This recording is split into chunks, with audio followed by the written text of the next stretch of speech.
श्रद्धा Walker के पिता विकास Walker का निधन, बेटी की अस्थियों के विसर्जन का सपना अधूरा। देश को झकझोर कर रख देने वाला श्रद्धा वालकर का हत्याकांड के मुख्य पीड़ित श्रद्धा के पिता विकास वालकर का रविवार सुबह वसई में हार्ट अटैक के कारण निधन हो गया।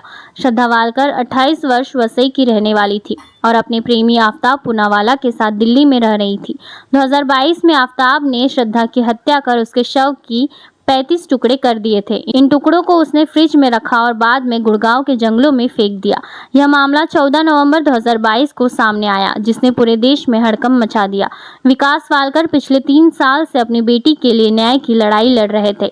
रविवार सुबह होते ही अचानक दिल का दौरा पड़ा, जिसके बाद उन्हें वसई के कार्डिनल ग्रेशियस अस्पताल ले जाया गया, लेकिन इलाज के दौरान उनकी मृत्यु हो गई। वसई के संस्कृति अपार्टमेंट में रहने वाले वालकर के निधन की खबर से स्थानीय लोगों में शोक की लहर दौड़ गई। शाम को वसई के स्मशान घाट में उनका अंतिम संस्कार किया जाएगा। श्रद्धा के शव के 35 टुकड़ों में से पुलिस को केवल 13 अवशेष ही मिल सके थे।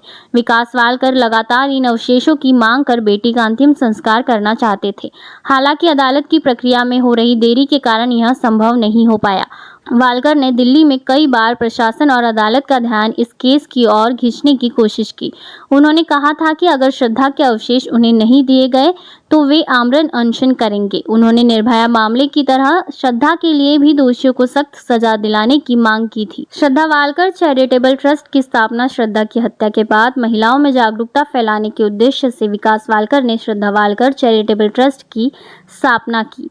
18 अगस्त 2024 को वसई में इसका शुभारंभ हुआ था। इस अवसर पर पूर्व सांसद किरीट सौम्या और श्रद्धा केस की वकील सीमा कुशवाहा भी मौजूद थी।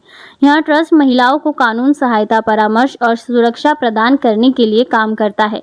विकास वालकर की यह समाज में जागरूकता फैलाने और बेटियों की सुरक्षा सुनिश्चित करने की दिशा में एक बड़ा कदम था। उनकी मृत्यु के साथ बेटी के अधूरे सपनों का दर्द और न्याय की लड़ाई का संघर्ष भी सवालों के घेरे में है। आज के लिए बस इतना ही। देखते रहिए खबरी पूर्वांचल न्यूज़।